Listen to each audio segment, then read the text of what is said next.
Cross these internets, and then we're going to go ahead and get started.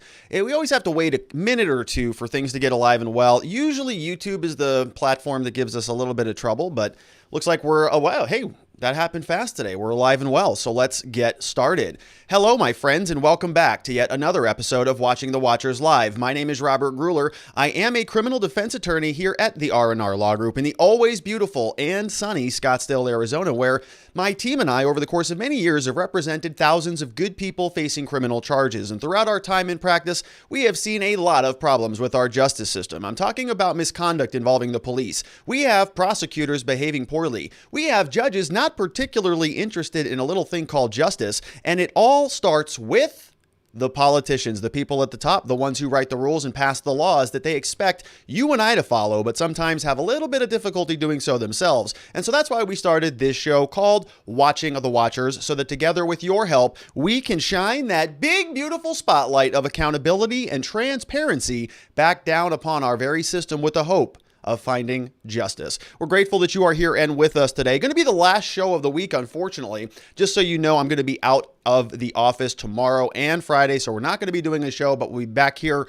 on Monday the following week to get right back to business. So we'll get that out of the way. But today, got a lot to get through. We're going to start off by talking about the border crisis. We have some news today that Kamala Harris is now going to be in charge of solving this thing, which is very interesting. So we want to break that down. We've got some clips from her. We've got some clips from AMLO, the president of Mexico, who has sort of put his finger on what maybe caused some of this new surge, some of this sudden migration forward up into the northern part of North America. So we're going to go down through all of that. We're going to talk about, there's a new report that a whole slew of the unaccompanied children, the migrants, are now testing positive for COVID. We've got a response from Ted Cruz. And so we got a lot to break down there. We're going to get into it. Then we're going to change gears a little bit. We're going to talk about the DC statehood debate.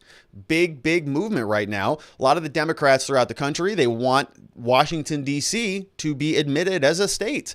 And there's a lot of stuff that we can go into about that issue. We're going to break it down. We're going to look back at the original founders, what they were intending to do. We're going to look back at what representation was sort of intending to be back during our founding era. We're going to look at H.R. 51, which is a new bill that is working its way through the House of Representatives that is intending to make D.C. a state. We're going to talk about a prior amendment that almost passed, that almost made D.C. a state back in the 1970s. So a lot of good stuff surrounding that issue. And then lastly, we're going to talk about some oral arguments that took place today in the United States Supreme Court, talking about Caniglia versus Strom. This is a very interesting case where they're talking about whether or not law enforcement can go into your home without a warrant using what's called the caretaker exception. So it's sort of a warrantless entry into your property, and even seize your guns as a result of that entry. And so the government wants the police to be allowed to do that. Of course, the person who is taking this case up to the Supreme Court does not want them to do that. A lot of very interested parties in this case. We've got a couple sound bites from the oral arguments that took place today. Number one, from Justice Thomas, who doesn't typically answer questions in these types of proceedings. And we also have one from our newest judge, Justice Amy Coney Barrett. Got into it a little bit with one of the government lawyers. So we've got that near the end of the program. So stick around if you want to catch all of that. We are going to be taking some questions today, but the show is going to be a little bit lighter. We got to wrap up here relatively quickly today, about an hour and a half from now. So we're going to take some questions, but if it's not as robust as you might otherwise expect, I apologize in advance. I've got two additional meetings that I got to get to today after the show from some non-legal meetings that I got to be a part of. So that's going to be happening today. If you want to ask questions, you can do that over at locals.com. We have a group there for the Watching the Watchers community. Sign up there, support the show, ask a question. You can also get a copy of the slides, get a copy of my book, get a copy of our impeachment party documents, copy of the existence system documents over there. A lot of good stuff over at our platform at locals.com. Find the Watching the Watchers group and come in and join us. All right, so let's get in to the news of the day.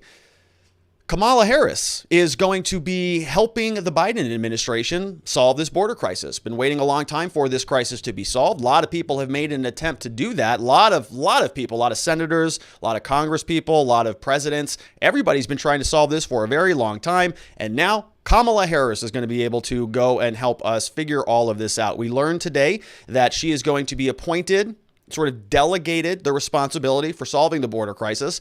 Joe Biden had a little bit of it wasn't a press conference, it was sort of a ceremony at the White House today where he was explaining that this is going to be something that is her project now. So Kamala Harris is now going to be in charge of this stuff. And we're going to break this down. We're going to look at some of what her solutions might be. What does Miss Harris want to do about this?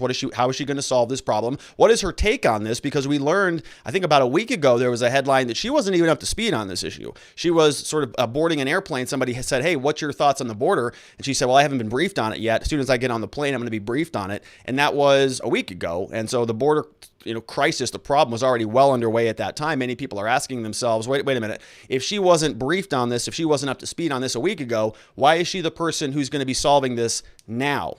Shouldn't we want somebody maybe with a little bit more experience? So we're going to go into all of it. We've got some clips from her. We've got some clips from Joe Biden today at the ceremony. We've got some clips from Ted Cruz. So let's just go right into it. This original story comes over from FoxNews.com. Says the Biden administration is frustrated by the border crisis, says Kamala Harris. Vice President Kamala Harris said she was frustrated about the situation at the southern border as a number of migrant families and unaccompanied minors encountered by border agents grows. She said the administration had not had enough time to fix the situation in an interview with CBS this morning. So they're saying that we have not had enough time yet to fix the problem. But are they forgetting that they caused the problem? This is a new problem. This is something that wasn't happening when Trump was in office because he had different policies. Biden came in, they changed the policies. Now this is a problem. So I don't know what she's talking about. They didn't have enough time to fix the problem that they created?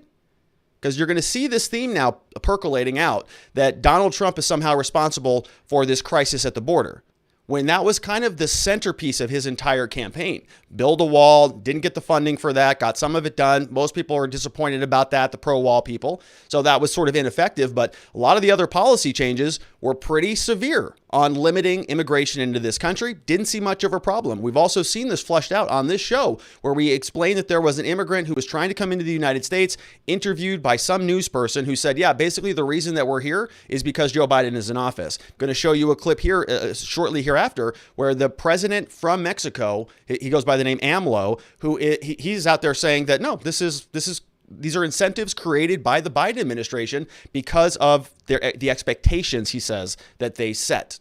And so now they're coming in. They're going to say, we're trying to fix that old problem. We're going to try to blame this on the previous administration. But and that works to some degree. I mean, you can say that, yes, Trump sort of did not facilitate easy immigration into this country. He didn't beef up those systems. He didn't want more people coming into the country that he thought, according to his administration and his policies, that shouldn't be here for whatever reason that may be. So he was not building up a system like an assembly line to just motor people through. That's obvious. I think that's probably a fair criticism. But the point here is that was done because he was creating very strong disincentives to cause people to not come to the border. As soon as they rolled those disincentives back, as soon as they got rid of those, well, there's no disincentive anymore. So now there's an incentive, and now they rush the border. Here we are. So they're going to be claiming that they don't have enough time to fix it, but they caused it. So maybe before they changed those policies, they should have been prepared for the ramifications, for the consequences that anybody could have predicted were going to come as a result of removing the disincentives, because this is what happens when you incentivize and disincentivize things. All right. So here is the clip from Mrs. Kamala Harris on Good Morning CBS this morning, earlier today, I think this was. At the border, rightly or wrongly, people are coming in record numbers because they believe the Biden administration has encouraged certainly children to come. What are you going to do about that? It's chaotic. Some are calling it a crisis. And your team is under fire because both Republicans and Democrats said, look, if you're going to change the Trump policy, the previous policy, at least have a game plan. And there doesn't appear right now to be a game plan. Well, okay, look, it's a huge problem. Yeah. I'm not going to pretend it's not. It's a huge problem. And are we looking at overcrowding at the border, yes, particular of these kids? Yes. Should these kids be in the custody of HHS, the Health and Human Services, instead of the Border Patrol? Yes. Should we be processing these cases faster? Yes. This is, however, not going to be solved overnight. There are things that we need to do, especially since there was a system in place previously, before the last administration, to allow us to process these kids in their country of origin. That was dismantled. We have to reconstruct it. It's not going to happen overnight, but we have senior administration officials right now in Mexico and Guatemala also dealing with, in addition to what needs to happen at the border. Will you and the president be going down to the border anytime soon? At some point, absolutely, we will go down to the border, and I've been down to the border. And our Secretary of the Homeland Security, Alex Mayorkas, has been down there twice. Senior administration officials have been down there. And yes, we will go. But the reality also is that in addition to the border, we also need to deal with the root causes. Yes. We need to deal with what's happening in the Northern Triangle and address it in a way that is about not only diplomacy, but bringing our allies together, dealing with what we need to do around aid in a way that is about developing those countries, so that we also deal with the cause of why people are coming into our country. What the heck is she talking about? So a lot of word salad right there, a lot of it. Now, yes, I think it's a fair argument to say that Trump and his people did not facilitate easy immigration into this country. And so what her argument kind of looks like is, if we're looking at maybe a chart, if we're looking at sort of a bar chart, and you're going left to right, you're going to say, well, at some point this country had immigration at these levels, and they were sort of hovering around the same levels. And then it went down a little bit because Donald Trump made it more difficult to immigrate into this country. And so now that we're back up at about the same levels of immigration, Donald Trump sort of removed the ability to process a large number of people through the system. And because there's a gap there, we're sort of missing a block of capacity. We don't have enough capacity to process the regular amount of people who are coming to the border. But the problem is, it's not the regular number of people who are coming to the border. This is a massive surge. I'm going to show you the numbers here in a minute. And so what she's sort of talking about is, well, if we could have rolled this back, let's say to the Obama years, and we were able to have those same systems that were operational and fully functional when Obama was in office, then this wouldn't even be a problem. And this is only a problem now because Donald Trump dismantled some of the existing systems that were already in place under Obama, which is just, it's an argument. It's a terrible argument. I think it's disingenuous because we know that this is not the same thing. This is not the same type of surge that we expect to happen on a regular basis. I'm going to show you that. There's some arguments now that this is very seasonal, and the data just doesn't support that. In fact, we're going to show you the Washington Post that is sort of at odds with itself. It's saying this is seasonal, this isn't a surge, and then in the very next article the next day, they say, oh, this is a huge problem, this is unprecedented. Right? So there's a lot of cover going on right now. A lot of people are just trying to spin this to serve their narrative, as Kamala is doing today. Here is another clip from her this morning. It says, what do you need to do? What do we need to do, Kamala? What do we need to do here? How are we going to fix this? She says, we need to do what we need to do. And then she just kind of goes off again, and she's not answering much. You saw that. What is the solution? They go, hey, what is the solution to the problem? You broke it. You guys got to fix it.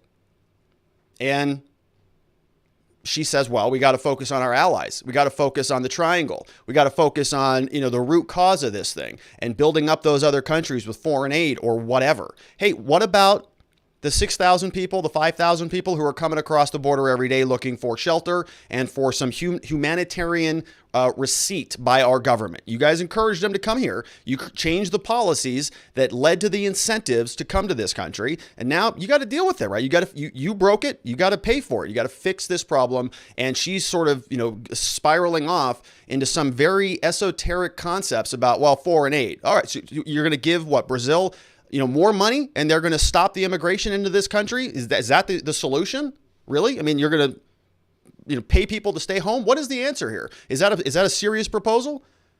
Because okay, I guess maybe that's what she's proposing. She said it, not me. Here is the next clip from Miss Harris, and she's getting a little bit of pushback on this, and rightfully so, because there are non-answers. Proposition. In the meantime, there are 500 but 500 we can't give children. up on that. Understood, but there are 500 children a day, and we don't have enough housing already who are crossing into the border. What do we do in the meantime to stop it? Well, we do what we need to do to actually reconstruct the systems, Anthony, that are about processing these cases. And that is taking some time. Look, we've been in office less than 100 days. We're addressing it. We're dealing with it. But it's going to take some time. And are we frustrated? Are you frustrated? Yes, we are. Are you enjoying the job? And then we got to go. Yeah, there you go. There you go. Yeah, okay, so good question. Hey, are you enjoying the job, by the way? And the whole thing's just a joke. It's like a game of patty cake on these news stories, especially on the Good Morning shows. They just, and look at her, just loving it up. Yeah, it's hilarious, having a lot of fun here. No real answers, knows that they can just get on the air for about 5 minutes, not answer any hard questions. She just says, well, we're going to do what we need to do, and it's going to take some time to fix this situation. Well, you guys caused the situation. It wasn't a problem until you started rolling back a bunch of changes. All right. So absolutely non-answers from her.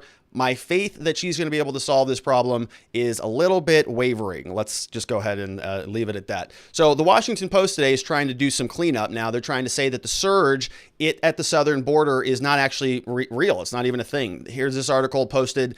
When was this posted? I got a date over here yesterday on March 23rd, posted over at the Washington Post. Says this is analysis over from Monkey Cage, whatever section that is. There's no migrant, quote, surge at the U.S. southern border. Here's the data. Evidence reveals the usual season bump, plus some of the people who waited during the pandemic. They say here, if you scroll down in the article, it's not a surge. It's the usual seasonal increase. CPB reports monthly data on how many migrants its agents apprehended at the southern border, including unaccompanied minors. The figure below shows the most recent data that the Border Patrol has made publicly available. So let's take a look at some of these numbers. You can see this blue line is going to be 2021, so the fiscal year to date. And you notice that this number it sort of stops here at February. Okay, we're well into March, and so this number, theoretically, we don't know where it's at, but I'm going to guess it's way up over where this misleading chart looks. And this they published this yesterday. This is on their website. So you look here, the orange line is the data from 2019, and we see a very big spike coming up starting in February, March, April, and then May looks like it's sort of the busiest month with a big spike at the top in May of 2019. Not a lot of immigration going on in 2018 and almost none going on. There was actually a dip in the summer months for 2020. So 2018 was pretty steady. 2020 was pretty steady. 2019 had a big surge. And then now we're at 2021. The 2020, of course, I think you can explain that.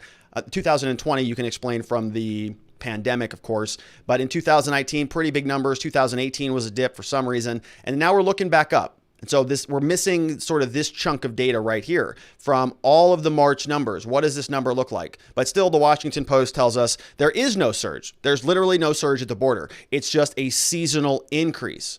And like I sort of was joking about this the other day, saying that this was going to be the argument that, oh, it's just seasonal, right? Things are warming up down here. Arizona, it's beautiful out. So if you're going to be walking around the desert, this is a good time to do it. You want to get where you're going if you're doing your hiking throughout the trek from one country to another. If you're going to have to do that because you've been incentivized by one government to do so, you want to make sure you do it when the weather's nice. You want to make sure you go out there. It's about 76 degrees, beautiful breeze. You wait till May, June, July. You're talking about 120 degree heat out there in some of the deserts. And so you would expect people to come before or after the summer months. But now, I was just kind of speculating about that. But now this is an actual argument that is being written about in the Washington Post. And it's not even accurate. And you know how we know that? Because their own stinking newspaper says so. Here's another article that was written a day before. So this one was written on March 23rd. Here's another one that was written the day before. Says migrant teens and children have challenged 3 administrations, but Biden faces a rush with no precedent. Here's a little snippet from the article written by Nick Miroff and Maria Sacchetti. Says the last 3 presidents have each had to grapple with the sudden arrival of thousands of unaccompanied migrant teenagers and children along the Mexico border. But the challenge facing President Biden in recent weeks is an unprecedented one. Never have so many minors arrived so fast, which is exactly right? There's a surge, as this chart shows you. This comes from the same Washington Post article that I was just reading through. You can see here literally the same article. This was posted on March 22nd. Then on March 23rd, they come out and call it seasonal. So here you can see that, yes, there looks to be a seasonal spike from the Obama years. And this big one happened right around June of 2014. So you can say, okay, well, maybe the summer months are actually when people decide to come over, because that same spike that we saw in May of 2019, this one that we just sort of identified over here, May 2019, this is the spike. This is what they're calling seasonality in the own Washington Post argument. All right, seasonality there. So over here, we can say, yeah, May, summer, maybe that is seasonality. That's just regular sort of, it's right around the same numbers as Obama's. But now we turn over to Joe Biden, and it's projected in March that he's 17,000. So Obama, 10,600. Trump, 11,400. Obama has roughly another 6,000 people coming in. That's just projected in March. Okay. And this is March. So these are later months. If you're you cannot compare this line, this projected March line, to these numbers. You have to compare the March numbers to the lower March numbers. So we know that this is January, this is May. So March theoretically might be this number right here, this little block. Same over here. Okay, October 2019, we've got, let's say this is June 2014. So what would March look like? It'd probably be down over here in this lower section of the graph. Same over here. So Joe Biden's numbers, we're not comparing them to May and June. I think it's projected that things are going to get significantly worse as time goes on. So it's not, we're going to be comparing 25,000 to the 11,000. Right now, comparing 17,000 to what 17,000 would have looked like in 2019, or what March would have looked like in 2019, you're probably looking at, 6,000. So it's probably 10,000 more people in both instances, just based on the numbers. So it's not seasonal. It's not the regular type of surge that we saw historically speaking. This is a bigger problem. And why? Why is this happening? Who's responsible for this? What Joe Biden and Kamala Harris are doing is they're blaming the previous administration, saying, well, we can't process these people fast enough because we can't return to the same, basically it's the same thing. Donald Trump broke down the system, but apparently not, because he was doing about the same numbers that they were doing with Obama.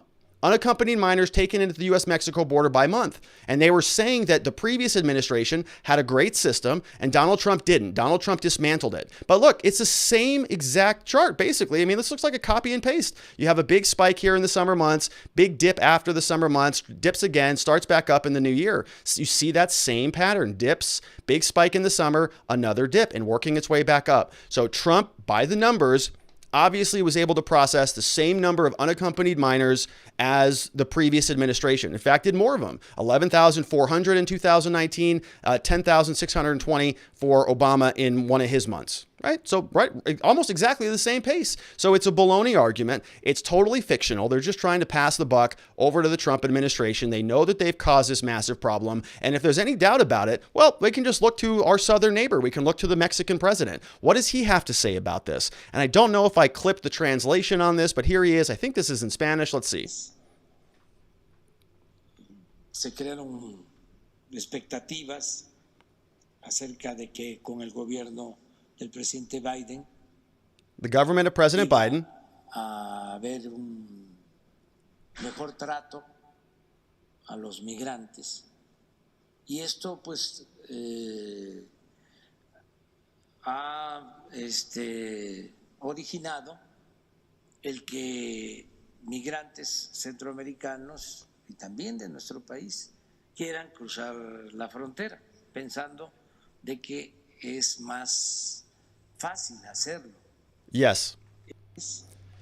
Yes. So he's saying that immigrants from his country and from Central American countries made the trek, they made the move because they were thinking that it was going to be more easy to immigrate into the country. The Biden administration set expectations. That's the translation there. And that's the president of Mexico saying that, which is a big deal. Right. I mean, that's our southern border. That is the person who is sort of the buffer between a lot of the other South American countries and the other even southern North American countries. They are all working their way through Mexico in order to get to the southern border of the United States. And he's saying specifically, yeah, the expectations set by the Biden administration are responsible for this. So, this is not particularly good for Kamala Harris. Okay. This is Joe Biden walking into the store, look in the art gallery, looking at this beautiful, sculpture, saying, this is beautiful. This is great. What does this cost? Oh, this is really expensive. Oh, I'm not going to buy, drops it, shatters it, breaks the whole thing and just says, oh, Kamala's going to pay for that. Sorry. She's got the bill. She's got the tab. She's going to, I broke it. You're going to fix it. And so I don't know what she did to anger him in the morning or whatever, but he is making this is basically a problem that has not been solved my entire life. Every time I've seen a president, this has been a problem in perpetuity the entire time I've been alive. Even before that, right? Even well before that, this was an issue. And so now she's going to come in here and fix it. It feels like Joe Biden is giving the future nominee of the Democratic Party just a S sandwich that she's going to have to just chew down on. And so we learned today that breaking news, Kamala Harris is going to be in charge of fixing this issue. Daily Mail reported this. Breaking news, Joe Biden puts Kamala in charge of stemming the flow of migrants at the border amid serious spikes in immigration. He tapped Vice President Kamala Harris. Joe Biden tapped Kamala, all right, to stem a serious spike in his immigration at the border. He described her as the most qualified person to lead the effort, which I think is true.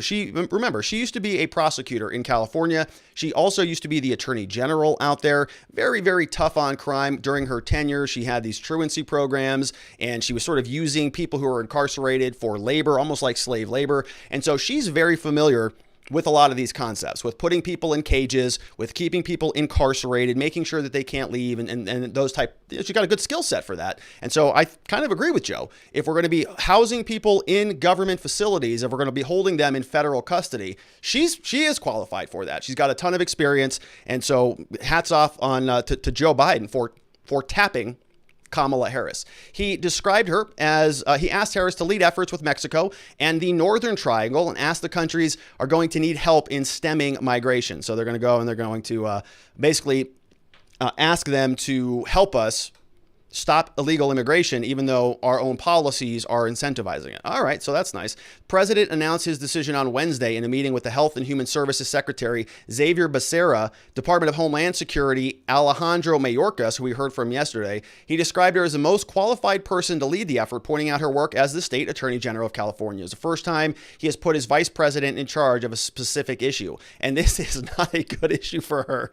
This is not a good issue. This is not a winnable issue, is what I mean. It's a ball of yarn that he's just shoving over her direction. She said she looks forward to engaging in diplomacy with these countries, as well as engaging with the private sector. All right, so here is Joe Biden, and again, this poor guy, he's just he's pretty good on this clip. The next clip, he kind of checks out. So here is Joe Biden today announcing that Vice President Harris is going to be helping solve the border. Surge we're dealing with now started with the last administration, but it's our responsibility to deal with it humanely and to stop what's happening.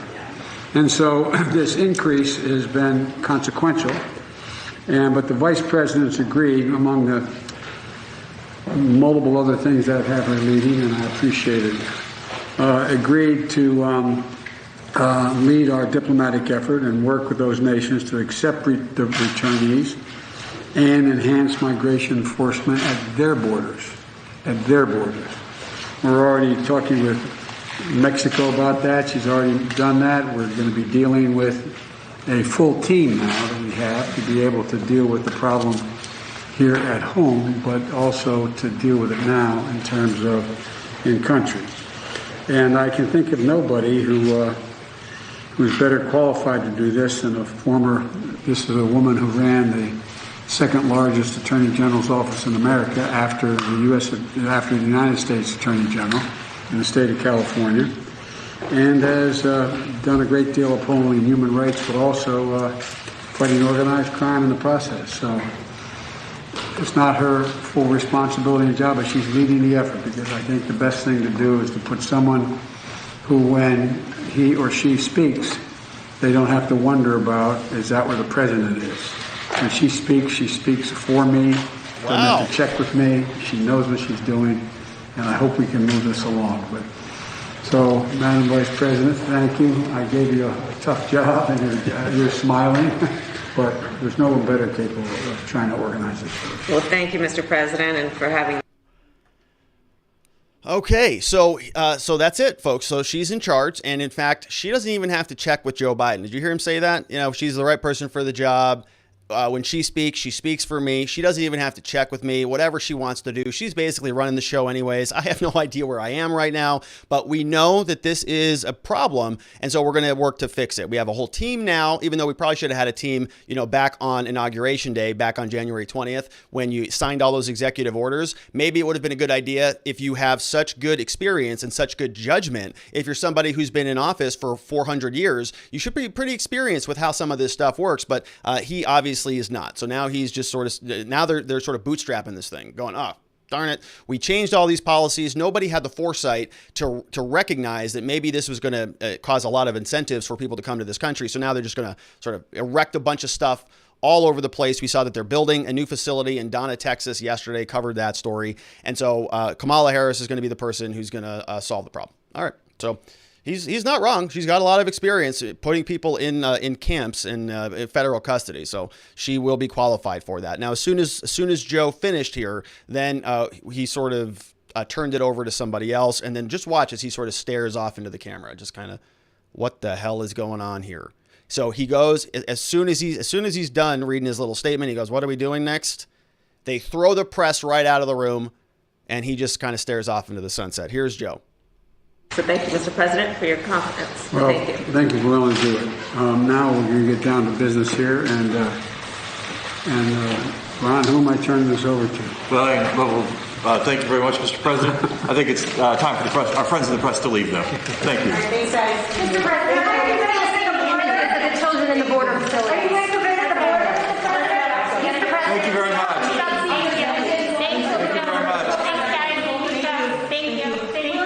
Visit the border? Thank you. Thanks, guys.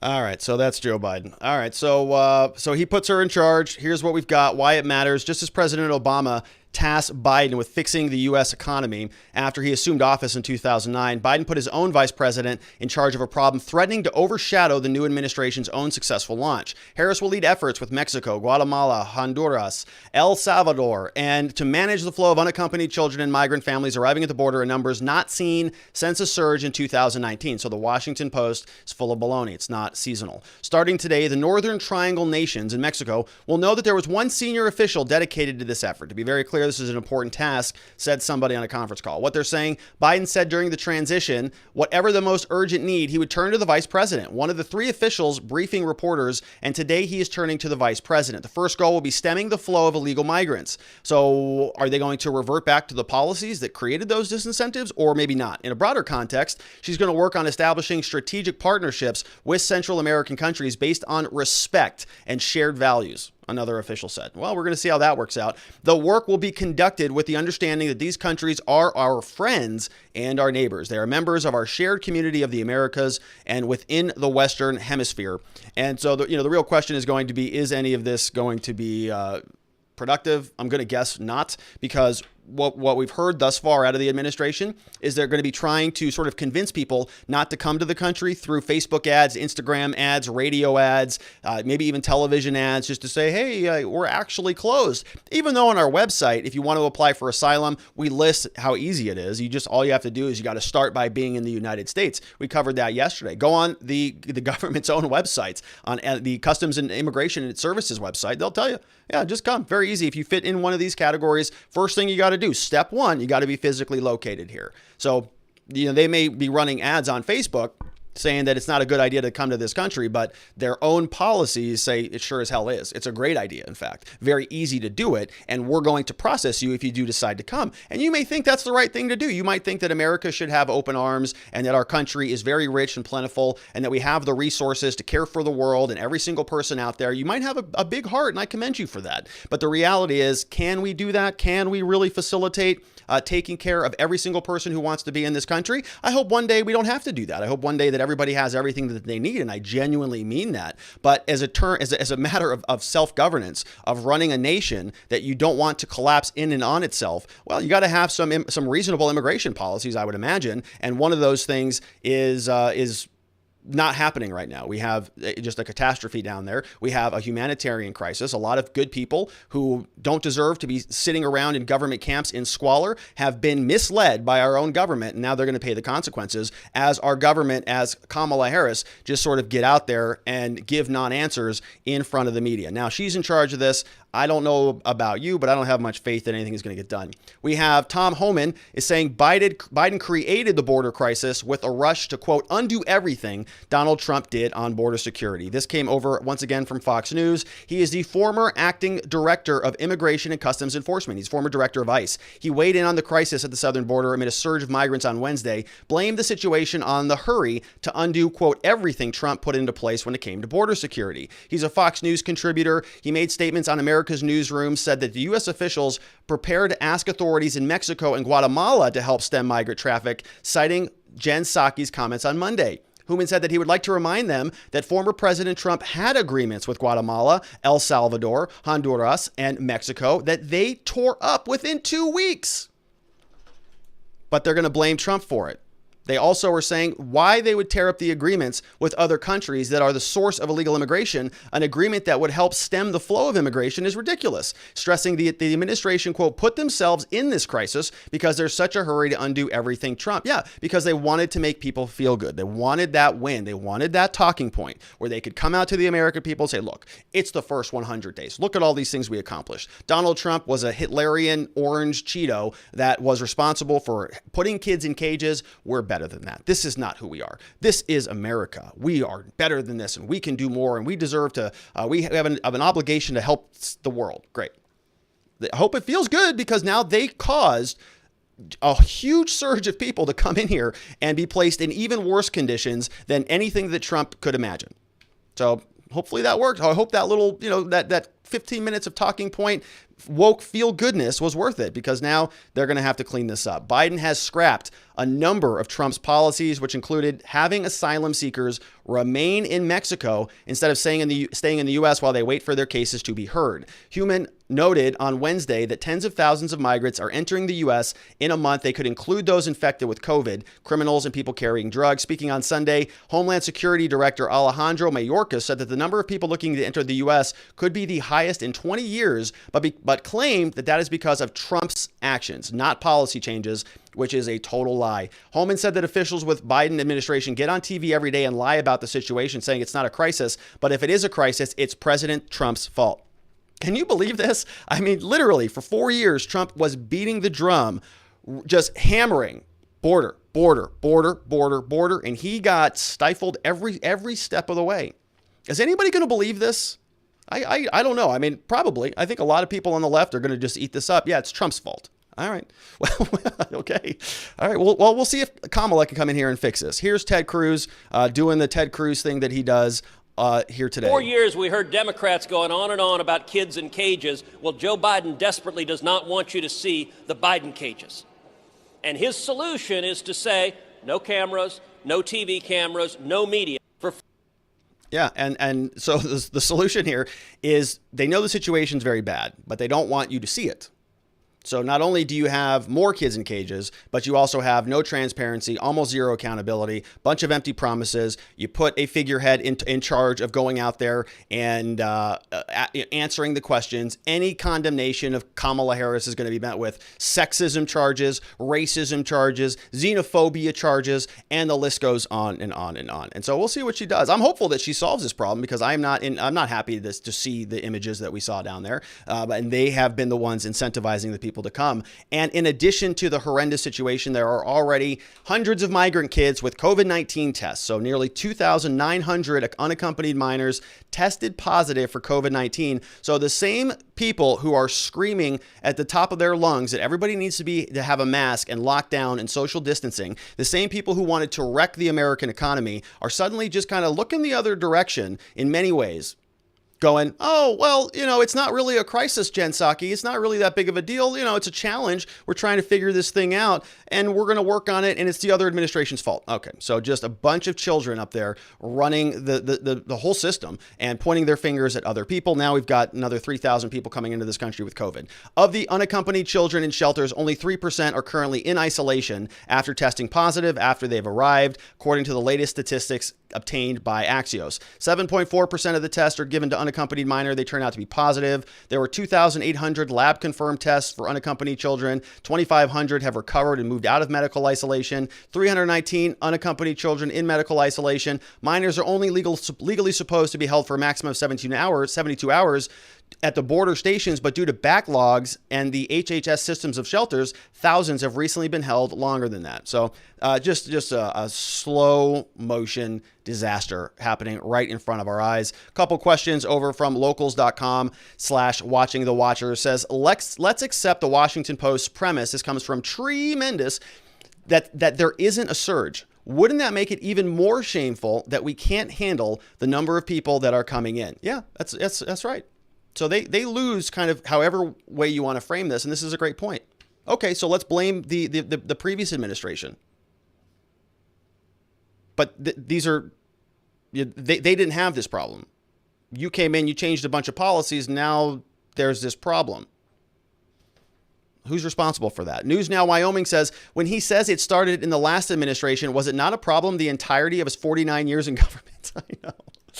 I know. It's like, you expect people who are a little older than you and who have more experience than you to know how things work better than you. I mean, that's kind of how politics works, right? You want to find somebody with a lot of experience, somebody who's got a record of getting things done. Joe Biden didn't really have much of any of that, unless you take and talk about the crime bill stuff, which is basically his only accomplishment as far as I can tell in government. Vice president for 8 years. Did he do anything to solve this issue? Did Joe Biden do anything to solve this issue? I'm sorry, did Barack Obama do anything to solve this issue? No, they didn't. And so now they're going to blame it on Trump, right? It's just standard operating procedure. We have Liberty or Death says, all Democrat thought begins and ends with hypocrisy. Why is it that we cannot turn people away and send them home because their nation is fleeing poverty and violence, but we send hundreds of millions to these nations? We are racist if we call them crappy nations, but we cannot send them back. Yeah, I mean, look, I think some people are just operating in a fantasy land. They think that because they have everything, because our country has, certain markets that provide people with certain things that they need, that we can just print money. And why can't we? The government does that anyways. So that we have the capacity somehow. I think people just don't understand the scale of this, really, is what it comes down to. We got 330 million Americans in this country. There are 7 billion people in the world. People don't understand the scale between those two numbers. And so they just think we should be able to help everybody, right? And I can understand that position. I can understand that argument. I think of people like even my mom, right? My mom has a huge heart, wants to help everybody. She's I think more grounded than she's certainly more grounded than to say that we can help all 7 billion people. But I think that is the emotional argument that a lot of people have with this issue. It's look, these people need help. They need help, and we're the only people that can help them. So we have an obligation to help them. I understand that argument to an extent because I just don't see how, logically, how you can help the entire planet. There's just a capacity problem in this country for that. And again, ideally, that's not indefinite. That's not in perpetuity. I want everybody in this planet to have everything that they need to eat, a nice, safe place to live, clean food, clean water. I think we just have some disagreements on how to get there. I think that the best way to do that is through free markets. It's giving people more freedom, not sort of shoving them in a government cookie cutter evolution plan where they just get government benefits and universal basic income for the rest of their lives. It's a fundamental conversation about idealism versus realism, I think, is what this entire thing boils down to, really. Liberty or Death says, I have a solution. Rather than send 100 million to Honduras with a population of 11 million to take care of them there, then to not send them back, let us just take the nation over and make them taxpayers. Yeah, or just keep that money here. I mean, because if that money is supposed to be stopping people from coming into this country so that we don't incur costs when they get here, so it's sort of like an investment. We're going to beef up Honduras or any one of these southern countries so that they have a structured, a nice civil society so that people aren't clamoring, beating down the doors to get out of there. And if we were going to, prop them up, then maybe those people wouldn't leave. We wouldn't get the bill when they come here, and we got to put them through our immigration services and, social services, and the list goes on and on and on. That's if you are of the mindset that is an ultimate net cost. I'm not even sure that that's real.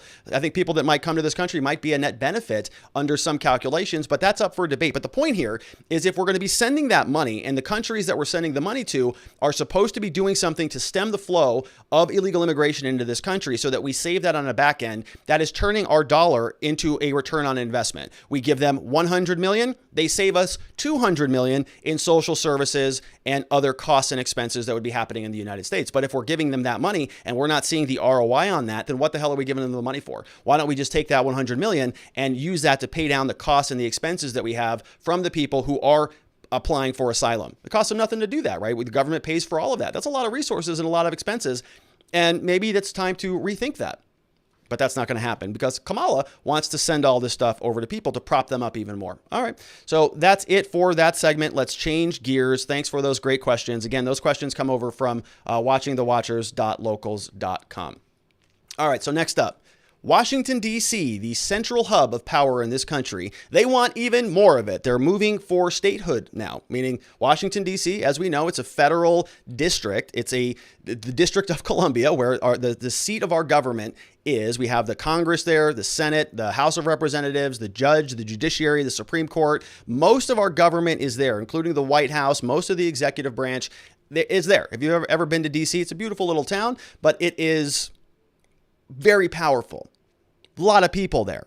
And so they have been clamoring for some time to get more of it. They want to be a state. They want to get statehood. Why do they want to do that? Well, for a number of different reasons. And I think we're going to break that down as we go through this. But let me start off sort of high level. I want to show you this clip of Mayor Bowser, who is the mayor of Washington, D.C. She's not happy with the Republican arguments about why Washington, D.C. should not be a state. And we're going to go through a lot of this. We're going to talk about the Constitution. We're going to talk about the founding of the Constitution, about one particular clause that exists in there and how that came to be. Then we're going to take a look at the 23rd Amendment. We're also going to, we've got a lot to get to. So let's just get right into it. Here is Mayor Bowser. She's on MSNBC. This was a couple days ago.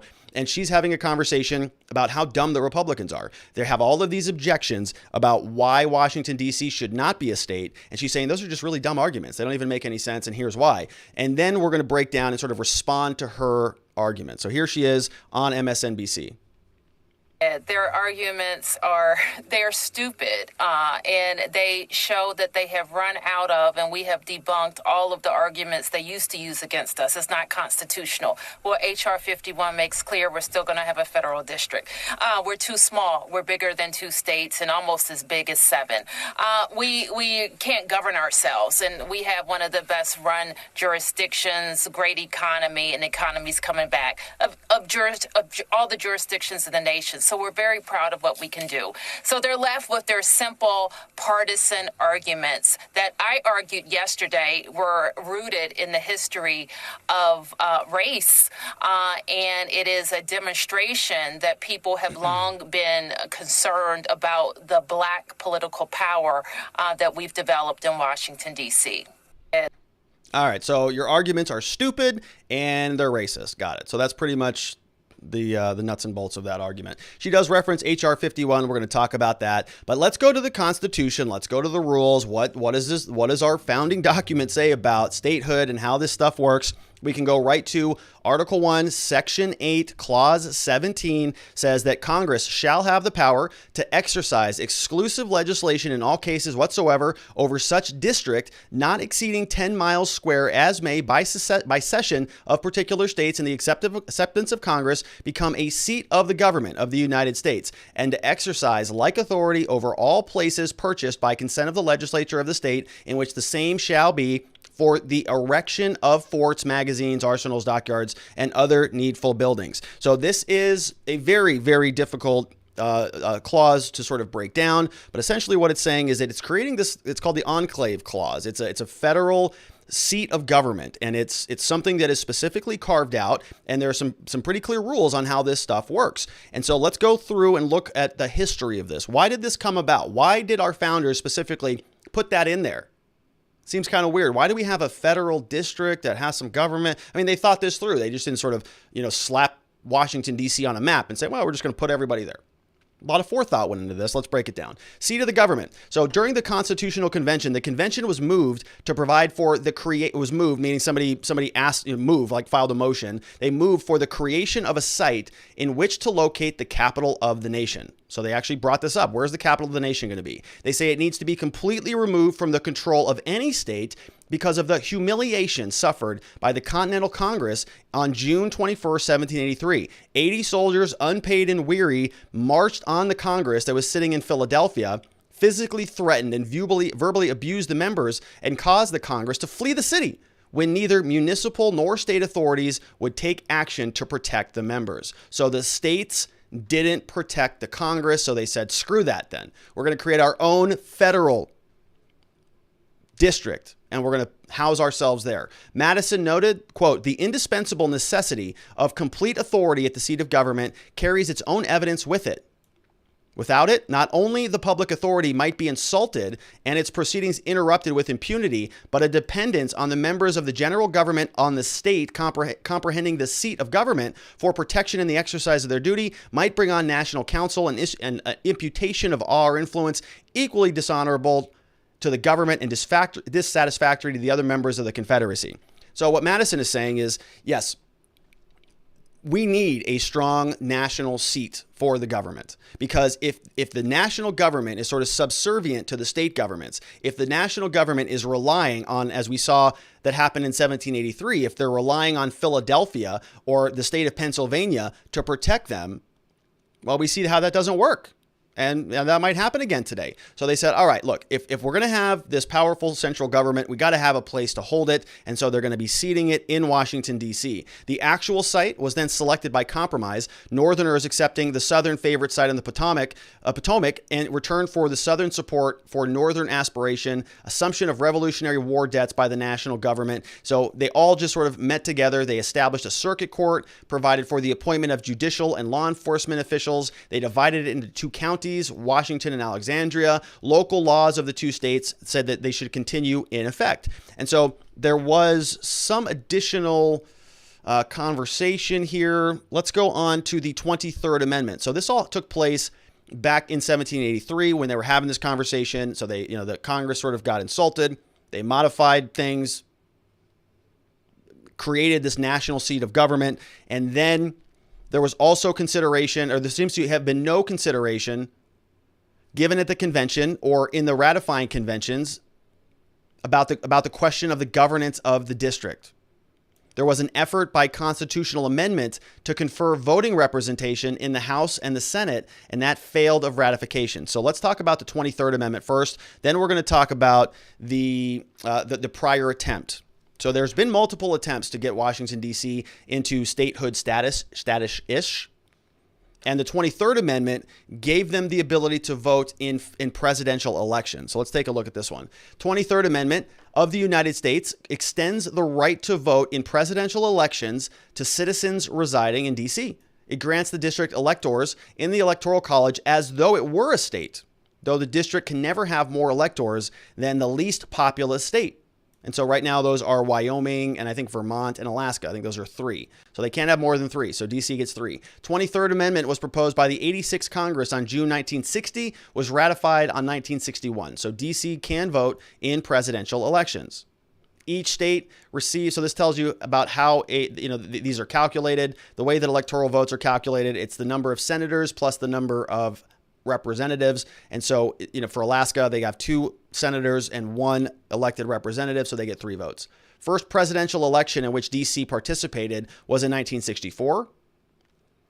And the 23rd Amendment did not grant the district voting rights in Congress, nor did it give the district the right to participate in the process that allows the Constitution to be amended, nor did it grant the district home rule. An unsuccessful proposed constitutional amendment to do this failed in 1978. Many citizens of the district favor statehood or further constitutional amendment to address these issues. And so the 23rd Amendment comes in, gives them the right to vote. That happens in the 1960s. The first time that they can vote for president is during the 1964 election. And then now the next step is to say, well, what about senators now? Maybe we want 2 additional senators. Maybe we want additional representatives so that they can have a say in the Congress just like a regular state would. What was the political impact of the 23rd Amendment? Let's take a look.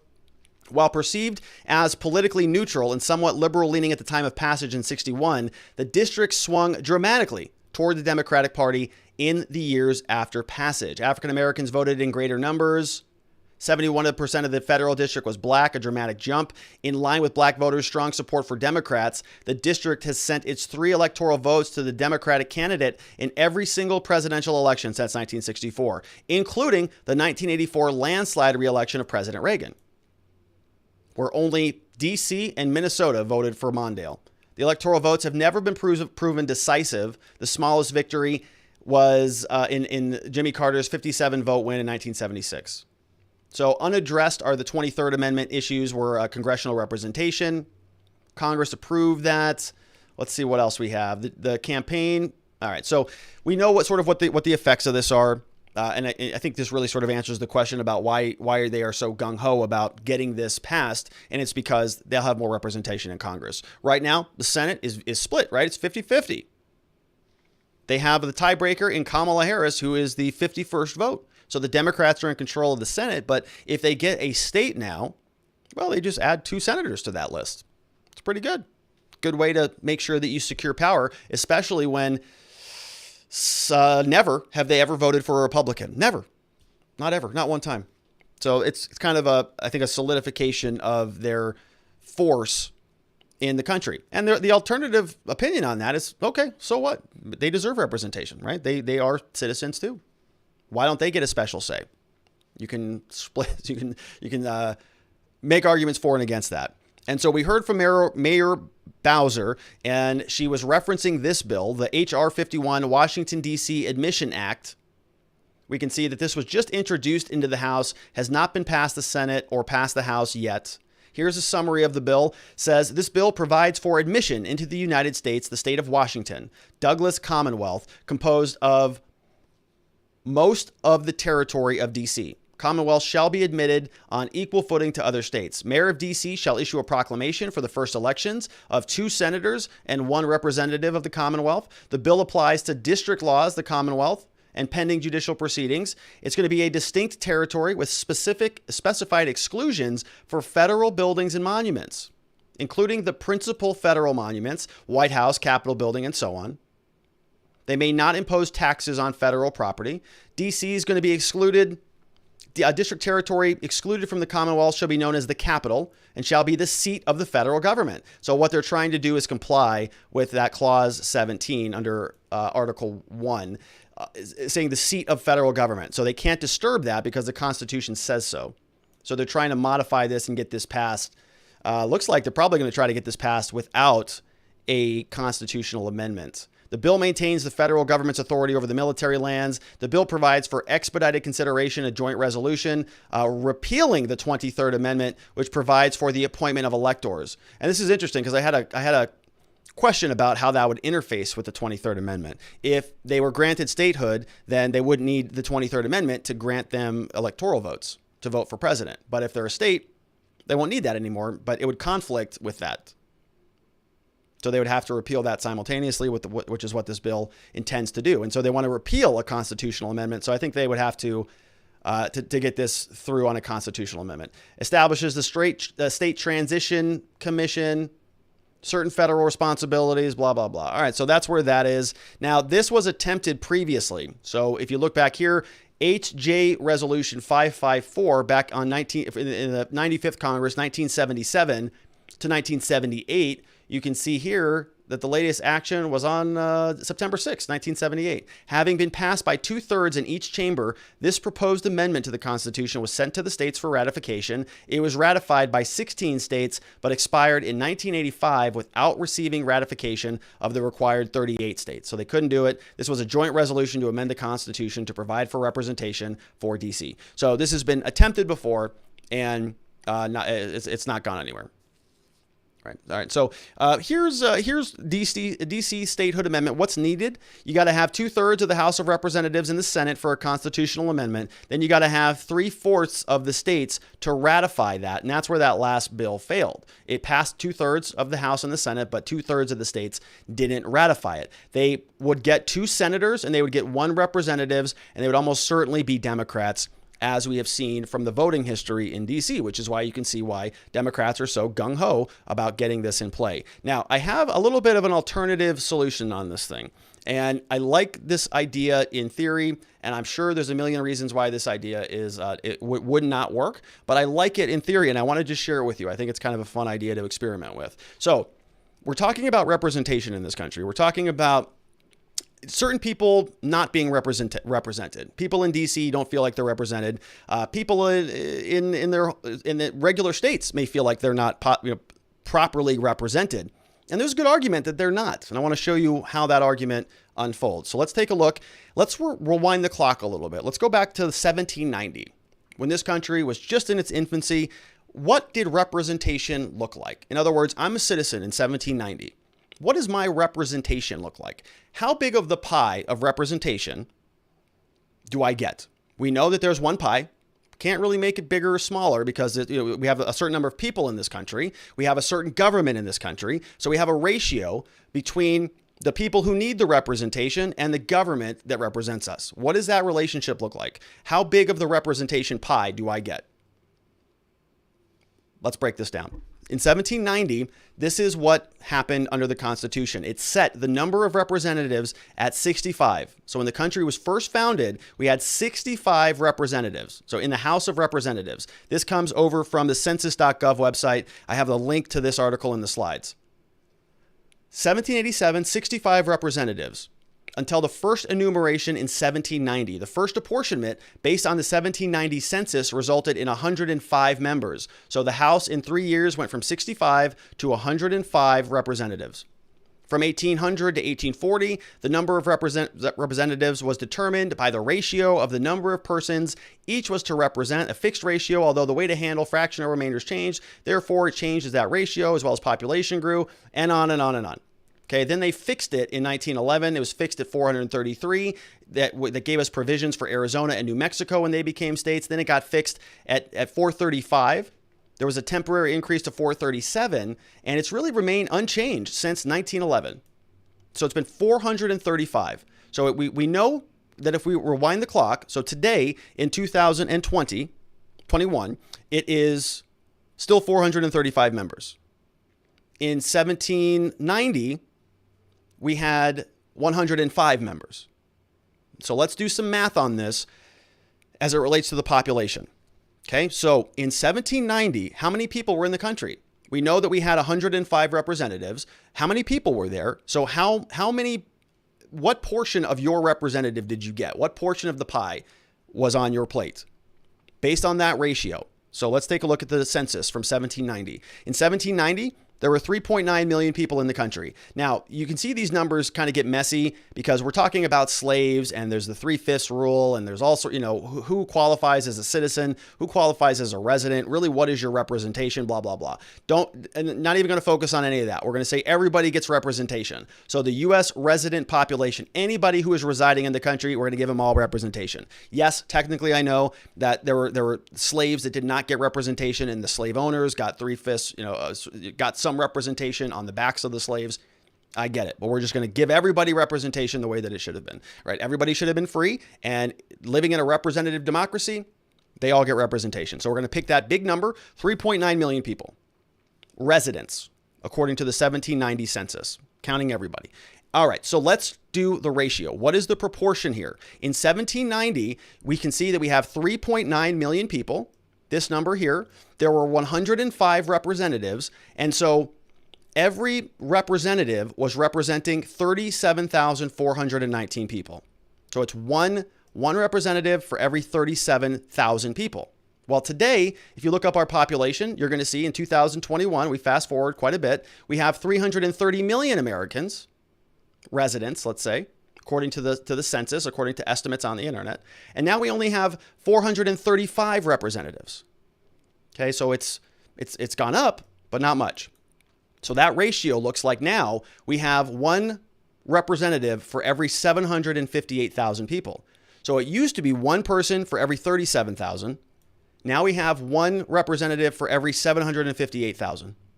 Okay, and so you can see that this is just diluting your share of representation. Every time that the population explodes and our representatives stay the same, your share of representation gets smaller. It's inflation. It's representation inflation. You have a smaller piece, the bigger the country gets, the same size of the House of Representatives doesn't change. Neither does the Senate. So every year that goes by, your share of representation goes down. So what I would like to do is go back to that original ratio. Let's go back to 1 to 37,500 people. This was good enough for the founders. In 1790, they said 1 to 37,000 was about right. That's why we got 105 representatives in the House. Now it's 1 to 758,000. So let's increase that ratio. Let's expand the House of Representatives to give us back our representation, because it's been taken away from us over the last 100 years, over 100 years, has not changed since 1911. So everybody needs a little bit more representation. What would this look like, practically speaking? This is where people are going to go, I'm out. I like the idea, but I'm out. No thanks. Let's do some math on this. We're going to throw this into a calculator. So we can do a simple ratio solver. We can put over here 3,929,000 people divided by 105 representatives. If we put the top number over here at C, 330 million Americans, 159,000 residents, how many representatives would we need in subbox D to mirror the same number of representatives? Remember, right now we have 435. So if we wanted to have the same level of representation, we need 8,800 representatives in this country. Okay, 8,823 to be specific. So we need 8,823 representatives in our Congress in order to give us the representation that we're due. We don't have that. We have 435 right now. Almost 1 to a million. 1 to about 700. 1 to 3/4 million people. Used to be 1 to 37,000. What would it look like in Arizona? In Arizona, we have, I think, 11. No, we have 9 representatives here. 9. We have 9. In Arizona, if you did the math, you would say 3.9 million to 105 representatives. So if we have 7.42 million, we would need 198 representatives. We would need almost 200 representatives to have that same representation threshold. Right now, what we have, folks, is representation inflation. You have a much, much less significant share of representation in this country. Hasn't changed in over 100 years, since 1911. Maybe it's time to rethink that a little bit. Now, here's what I would like to do. I would like to say we restore real representation. Okay, we restore the representation. We increase the total number of representatives to 8,800, goes up from 435 to 8,800 plus. That's subject to change based on the population growth in this country. We declare Washington, D.C. a historic district. So we keep it as the seat of our government. That complies with the Constitution. But we just say this is a historic district. We're not doing business here anymore. Okay, you're all working from home. We've been on lockdown for a year. You all know how to work remotely. We don't need to have everybody there in D.C. anymore. It's become this cesspool. It's become a swamp of corruption and greed and lobbyists. And it has some of the most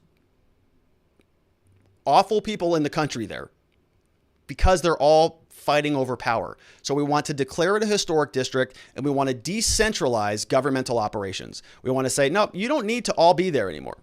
Why is agriculture in Washington, D.C.? Why don't we put that in the Midwest? Why don't we put the Border Patrol facilities on the border, maybe down there in Donna, Texas? Why do we have everything congregated in Washington, D.C.? It's not necessary anymore. This was a nice container for our country for a couple hundred years. It was a good spot. It was a good thing to do. But we don't need that anymore. We have a digital country. Everything can be done online. We can have 8,800 members who are spread across this country that don't have to travel to DC on a regular basis, that have direct representation or closer representation. It's still a republic. We still have representative democracy, but we are communicating with our representatives. So I can just go right down to my representative's office and say, hey, jerk, what are you doing on this bill? Figure it out, right? I can express my displeasure or my pleasure with my local representative, and I would have a 1 to 37.5 share. Whereas right now I have 1 to 3/4 million share. It's much less. And so we would have a lot more representatives. They would be able to form their own little communities, might even break the two-party system because you have enough people now decentralized and spread all across this country who are involved in government. It's more representative. I don't know why we just started capping it at 435. Probably because it was just a procedural issue. It was a practicality problem. We couldn't, back then we couldn't have 8,000 people in a building, but we're mature enough now. Society has matured enough, and we need more representation, not less. That's my solution. And so DC could be a part of that.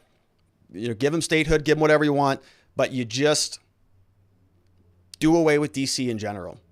It's a historic district. You turn everything into museums. You can still have them live symbolically in the White House. You can still have the congressional building for a State of the Union address, but you don't need it to govern.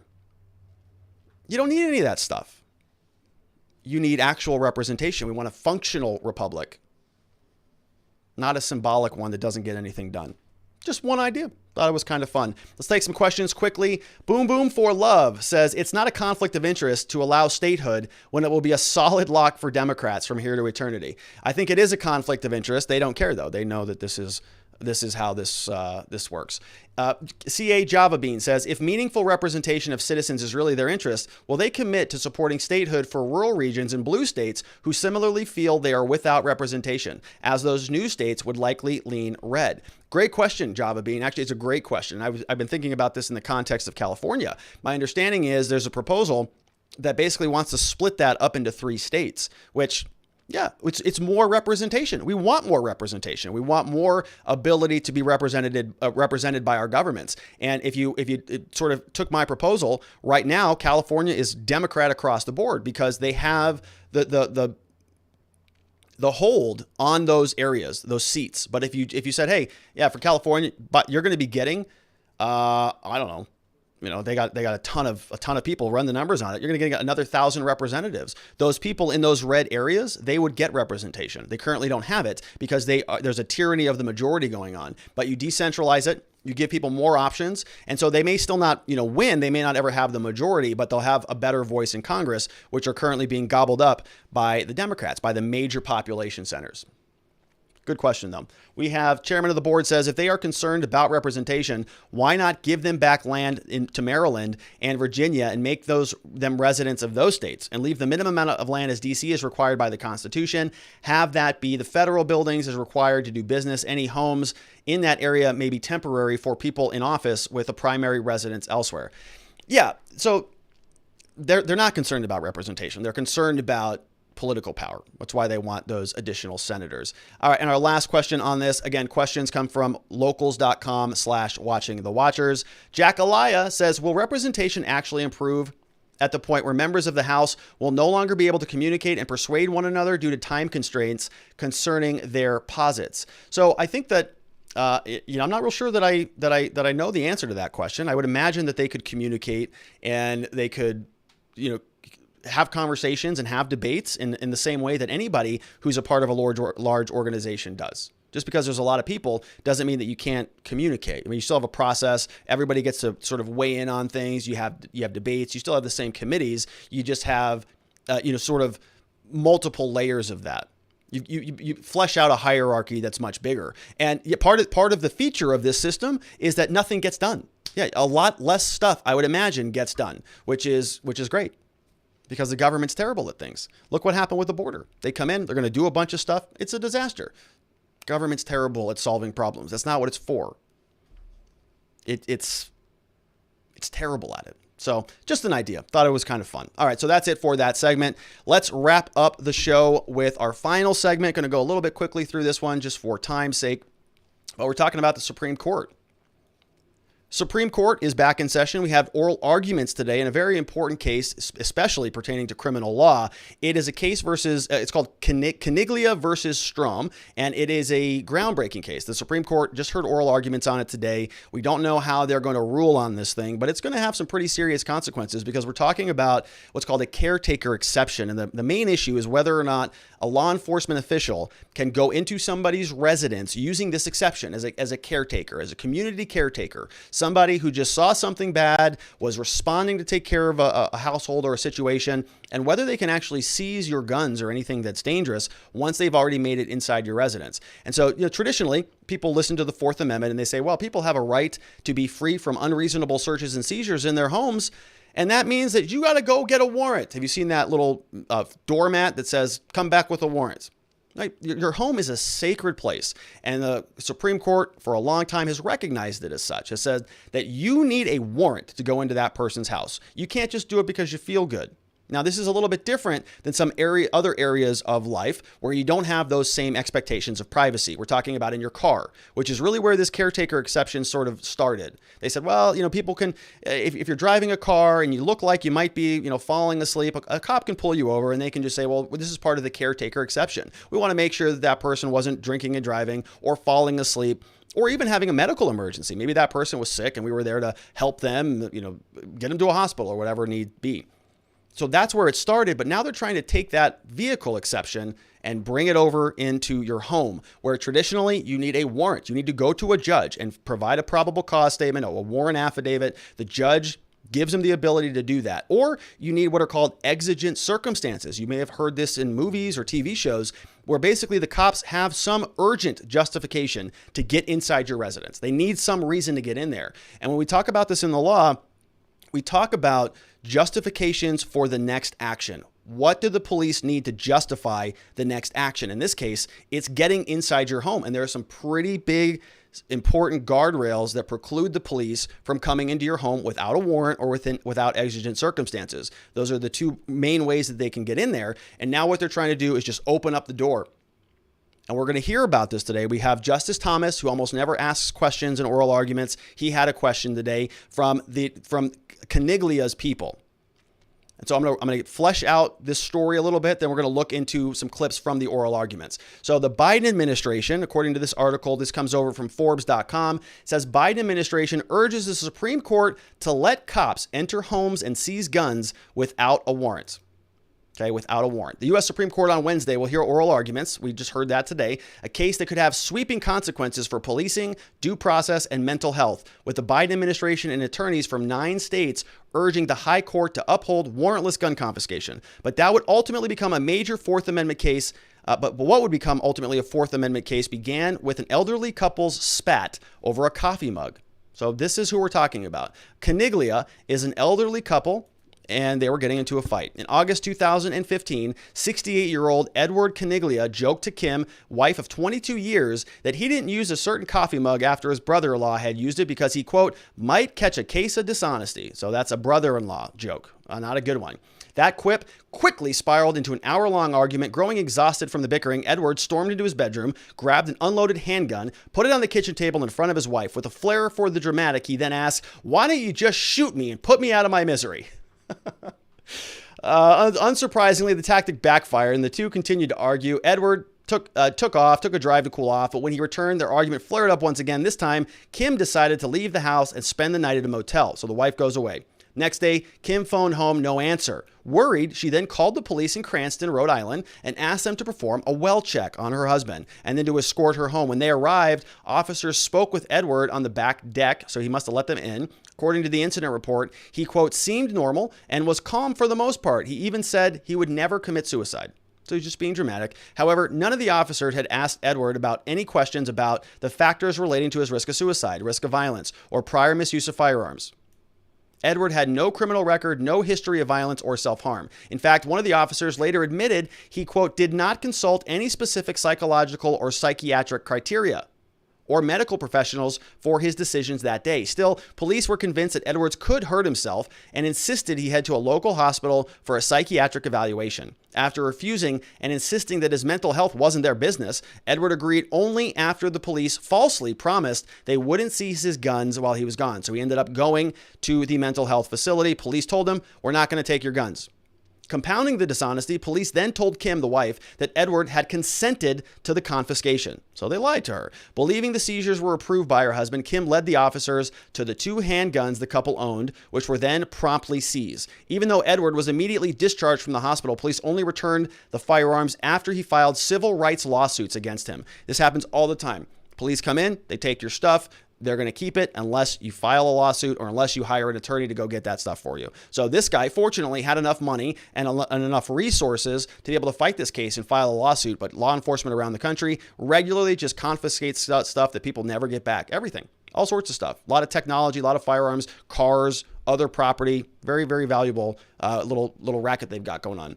Critically, When police seized the guns, they didn't claim it was an emergency or to prevent imminent danger. Instead, officers argued their actions were a form of, quote, community caretaking. And we see this a lot here. We see this. There's one court in particular that does this a lot, or one prosecution office that justifies everything on this excuse. A narrow exception to the Fourth Amendment's warrant requirement. First created by the Supreme Court nearly 50 years ago, the community caretaking exception was designed for cases involving impounded cars and highway safety on the grounds that police are often called to car accidents to remove nuisances like inoperable vehicles on the public roads. Both district and appellate court upheld the seizures as reasonable. So they said that those cops were totally allowed to go into Caniglia's home and take his guns. First Circuit U.S. Court of Appeals acknowledged that the doctrine's reach outside the motor vehicle context is ill-defined. We don't know what it means outside of the motor vehicle. Nevertheless, the court decided to extend that doctrine to cover private homes, ruling that officers did not exceed the proper province of their community caretaking responsibilities. Siding with law enforcement, First Circuit noted that a police officer, quote, must act as a master of all emergencies, who is, quote, expected to provide an infinite variety of services to preserve and protect community safety. By letting police operate without a warrant, the community caretaking exception, quote, is designed to give police elbow room to take appropriate action. Don't you want more elbow room for the police? In their opening brief to the Supreme Court, Caniglia's lawyers warned, quote, extending the community caretaking exception to homes would be an anathema to the Fourth Amendment because it would grant police a blank check to intrude upon the home, which is exactly right. This case would be a disaster. Let's wrap up this story, then we're going to go into some clips. But it is in its first amicus brief to the High Court. The Biden administration glossed over these concerns and called on the justices to uphold the First Circuit's ruling, which makes sense because Biden is very, very pro-crime laws. Very pro-police. He says he's not, but he's very pro-police. Noting the ultimate touchstone of the Fourth Amendment is reasonableness, the Justice Department argued that warrants should not be presumptively required when a government official's action is objectively grounded in a non-investigatory public interest, such as health or safety. I'll read that one more time. Biden's Justice Department said that warrants should not be presumptively required, so you don't have to go get a warrant first, so long as the government official's action is objectively grounded in a non-investigatory public interest, such as health or safety. Okay, so no warrant for that. As long as an officer can say that they're doing something, not investigating anything, but we're just here for health and safety. As long as they can come up with some excuse for that, that's enough. Here we have the ultimate question in this case is therefore not whether the respondent's actions fit within some narrow warrant exception, their brief stated, but instead whether those actions were reasonable. Justice Department felt that they were justified in Caniglia's case. Justified going in there, taking his guns, promising they weren't going to take them anyways, because he was sort of joking around with his wife. Not a good joke, not reasonable, but they were fighting. Stuff happens all the time. Police get involved. They usually make situations worse. It's my experience. All right. So over on the SCOTUS blog, you can see that this is an opinion that's bubbling up from the First Circuit. We had oral arguments today. Going to be waiting on the opinion. The issue here is whether the community caretaking exception to the Fourth Amendment's warrant requirement extends to the home. So can they get into your home without a warrant if they use this community caretaking exception? So I've got two clips for you. One from Justice Thomas, who is very rarely somebody who participates in oral arguments. So when I saw this, like, oh, there it is. He was quiet, I think, for like 12 years. And then he started to ask questions again. So this is another question from him. And you're going to hear him. He's going against Caniglia's lawyer. So this is the lawyer of the couple, who says, no, you shouldn't have come in. You violated my rights. You're not allowed to come in here and just take my guns on this community caretaking exception. Like you just said, well, we're here for health and safety, so therefore we get to do whatever we want. Now, Justice Thomas, who's a conservative judge, conservatives are not so good on criminal justice reform. Traditionally, they just say that whatever the cops do is fine. We trust the cops. They're out there doing the good stuff. And so whatever. So, Scalia, Thomas, a lot of the right-wing judges are just terrible on justice reform for whatever issue. Sort of never met a cop that they didn't believe. So he's going after Caniglia's lawyer, and he's actually telling him, why can't we put this in? Why can't we say that there's a community caretaking exception in the Fourth Amendment? What do you mean? Tell me where it says that. And so Caniglia's lawyer, this guy by the name of Shea Voretsky, is saying, well, it's right here in the text of the Fourth Amendment. It says people are free from unreasonable searches and seizures. And so, it's kind of a conversation back and forth about that. But this is a conservative judge going after the Caniglia's people, his lawyer, saying, why can't we do this? Why can't they get into your house? Here is Justice Thomas. Justice Barrett? Good morning, Mr. DeSisto. So you told Wait. Justice Thomas? Thank you, Mr. Chief Justice. All right, so I screwed up the images here. So you're going to see an image of Amy Coney Barrett. She doesn't sound like this. This is Justice Thomas's voice. Okay, I know she looks like she's got a deep baritone voice. She doesn't. This is Justice Thomas. So this is him. To the Chief Justice's point, where in the Fourth Amendment is a wellness check precluded? Your Honor, I think that the basic command of the Fourth Amendment is, and this court has recognized it in numerous cases, is that warrantless intrusions of the home are unreasonable absent consent or exigent circumstances. Now, if a wellness check were justified based on exigent circumstances in light of all of the facts and circumstances presented, then the Fourth Amendment in that circumstance would allow it. But absent that... What does the Fourth Amendment say? What are the words in the Fourth Amendment that preclude a wellness check? Not the exceptions, not the jurisprudence, but the words. The right of the people to be secure in their houses against unreasonable searches and seizures shall not be violated. This court has interpreted the requirement of an unreasonable search and seizure to mean that a search of a home is unreasonable absent a warrant unless one of the... But you're skipping a step.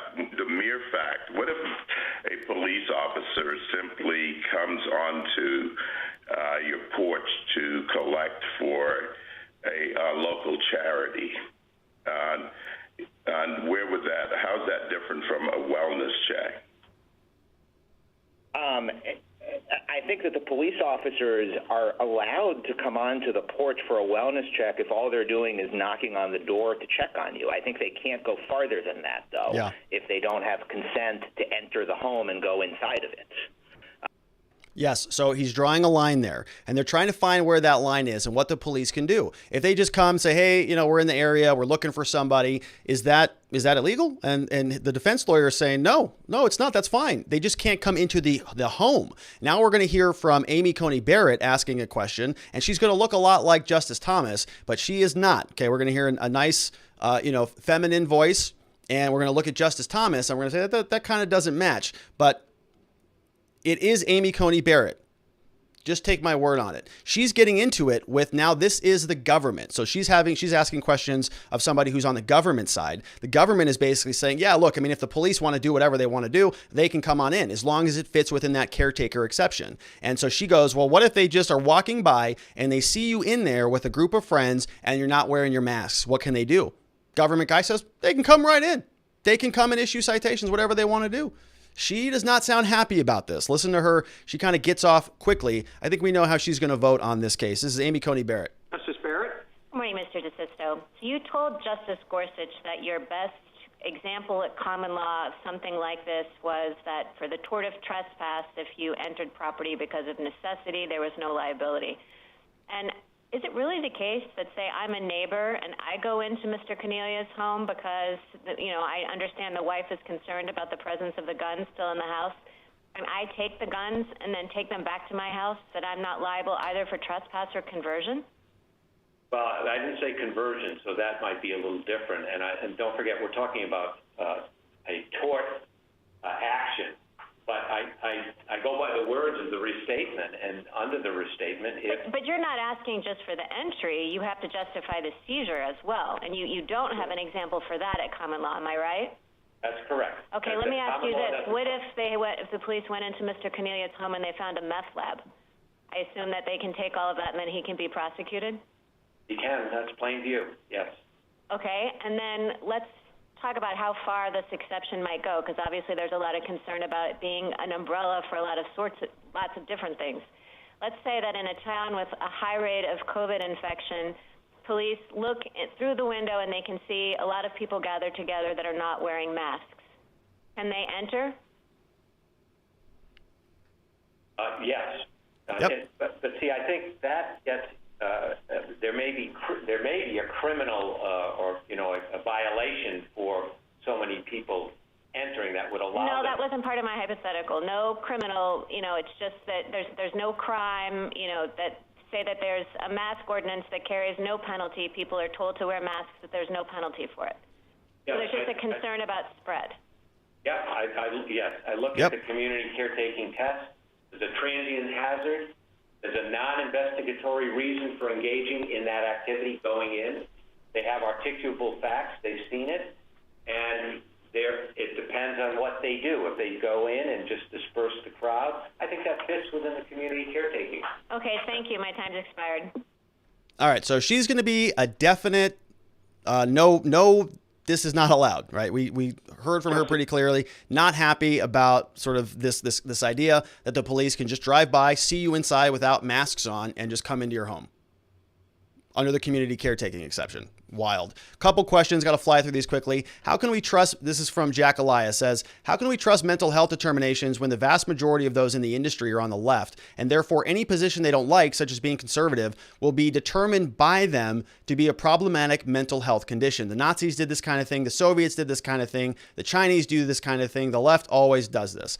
Yeah, they have a tendency to define things a certain way, and then if you deny the validity of their definition, then they use that to sort of bolster their own arguments. They say, well, see, you are supporting that concept. We see this a lot with the white supremacy stuff. Okay, they claim white supremacy. You say, no, I think it's different. They say, well, that's just indicative of white supremacy. And how do we know that? Because you have white privilege. And so they just sort of, it becomes a very circular argument, so that anybody who's even objecting to their argument is now part of the persecutor.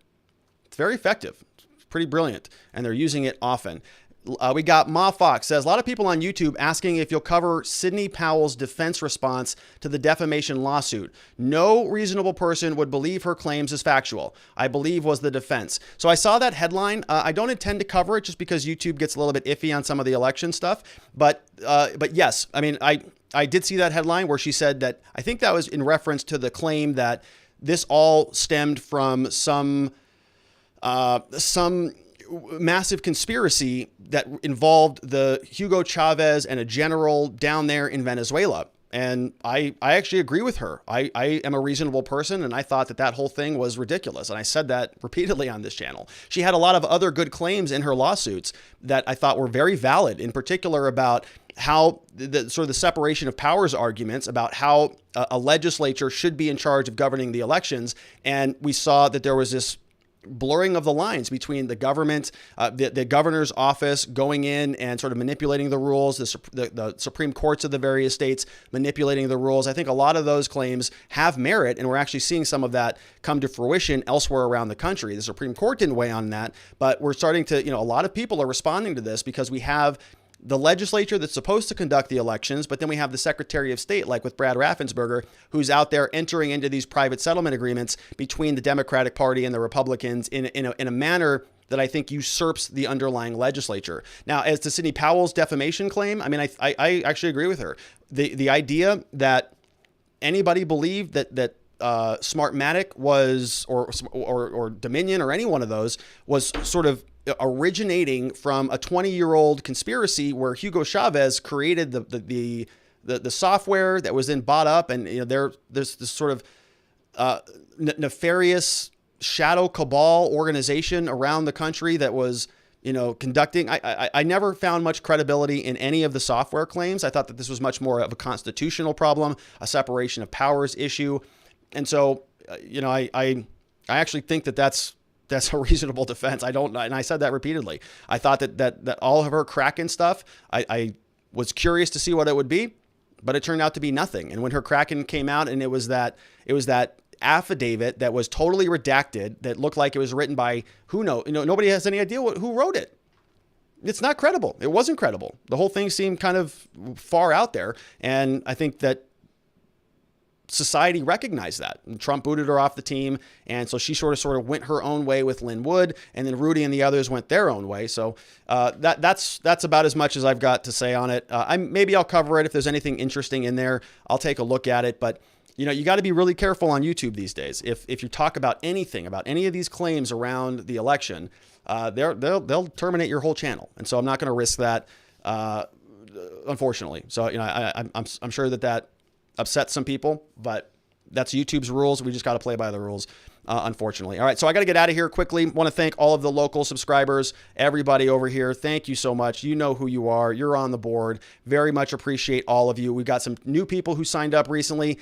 Big welcomes to Grandpa Gene and to _JK_. Welcome to you both. Happy that you're here. I think Grandpa Gene signed up yesterday, but we're saying thank you again. Welcome to the community. If you want to join up, it's at watchingthewatchers.locals.com. Would love your support. Would mean the world to us. Keeps us energized. Keeps us wanting to create more content and sort of, work a little bit harder. And so thank you for that. If you are not over there, you can grab some great things, copy of my book, Impeachment Party Documents, Existence Systems, great people, links and conversations, and then download a copy of the slides there as well. As we all know, I am a criminal defense attorney, so if you happen to know anybody in the state of Arizona who has been charged with a crime, we would be honored and humbled if you sent them our way. We'll take very good care of them. And that is it from me. One last reminder, I will not be here tomorrow, so there will be no show Thursday or Friday. I've got a conference, and I'm sort of checking out a little bit. I got to invest my entire energy into this conference so that I can come back with some new juice a little bit. So I'm going to unplug myself for the next few days.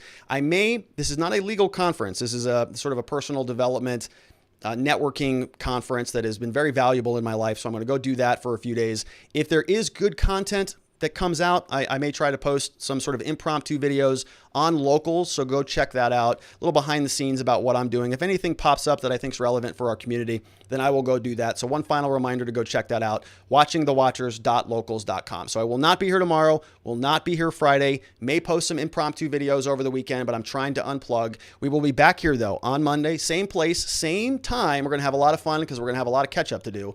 It's what time is it? 4 p.m. Arizona time, which is Pacific time right now. We've got 5 p.m. Mountain. We have 6 p.m. Central over there in Texas, 7 p.m. on the East Coast. No Clubhouse today, everybody, because I got a jet. Everybody, thank you so much for being a part of the show this week. Have a great Thursday, Friday, a very nice, lovely weekend. I'll see everybody right back here on Monday. Bye-bye.